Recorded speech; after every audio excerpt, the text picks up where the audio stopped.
په هره سیمه پسرلی راوله چرته په هیره دې کوڅو ته راشه چې کله راشي د بونیر په چکر نو لږ ساعت له سلارزو ته راشه دا خاوره داسې د پښتو خاوره ده چې خپل سرونه په پښتو ورکوو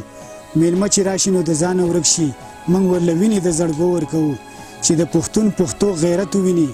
د خاورو خټو دې حجرو ته راشه چې کله راشي د بونیر په چکر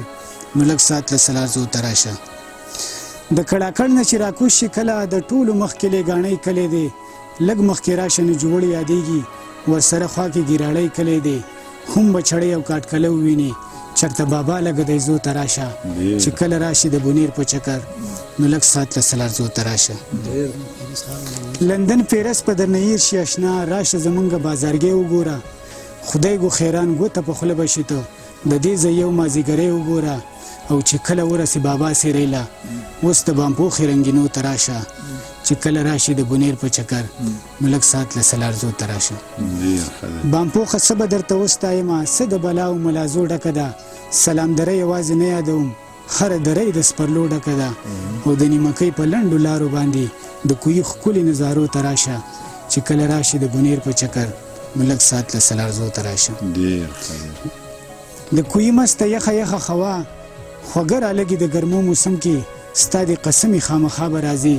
جانانه دا ځل د سپرلو موسم کې او چې کوهی وویني په رو رو راځه د نانسیر ښکلو پښتنو ته راشه چې کله راشي د بونیر په چکر نو لږ ساعت له سلارزو ته راشه د دې ځای ښکلي پښتانه ووینه ښایسته پې ټول ځل له بونیر ښکارېږي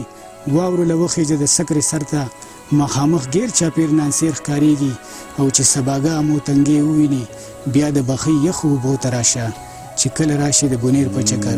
نو لږ ساعت له سلارزو ته راشه کینګرګلۍ ته را روان شه یاره د غره په غاړه کې امیل کلی دی